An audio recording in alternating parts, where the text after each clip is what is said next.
आसमान से अचानक पैसों का पेड़ गिरा और बहन उसे अपना बनाने को बेताब थी, क्योंकि पहला व्यक्ति जो उसे छुएगा उसे सोने में बदलने की शक्ति मिलेगी। लेकिन पास खड़ी बड़ी बहन बुरी नीयत से मुस्कुराई, क्योंकि उसे पता था कि यह पेड़ मुसीबत लाएगा। पिछले जन्म में तीसरे राजकुमार को उसकी सोने में बदलने की शक्ति का पता चला था और उसने उसे हर चीज को सोने में बदलने को मजबूर किया, बिना यह समझे कि इससे जीवन कम होता है। राजकुमार ने उसके परिवार को धमकाया। नतीजतन बहन ने एहसान का बदला दुश्मनी से दिया और रानी बनने की ईर्ष्या में उसने अपने पालक माता पिता के साथ मिलकर उसे मार डाला। मरने से पहले उसने अपनी बहन को भी सोने में बदल दिया।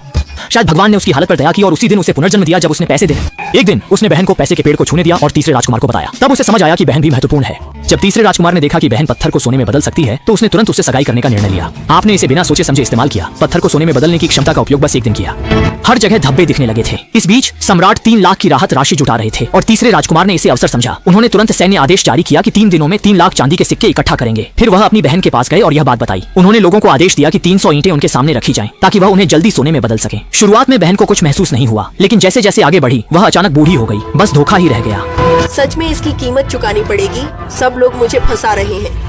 जीवन यह नहीं सोच सकते थे कि जैसे ही तीसरे राजकुमार ने 3 लाख चांदी जुटाई, सम्राट ने उसे फिर से 10 लाख सैन्य धन जुटाने को कहा और कार्य पूरा होने पर ताज पहनाने का वादा किया। बहन ने सोचा कि पत्थर को सोने में बदलने की शक्ति से वह बूढ़ी होकर मर जाएगी, इसलिए उसने कहा कि उसकी बहन भी पत्थर को सोने में बदल सकती है। फिर उन्होंने धन का पेड़ निकाला। जल्दी करो, शायद यह पत्थर सोने में न बदले, बस तुम्हारी मेज है। उसे सोने में बदलने को कहा।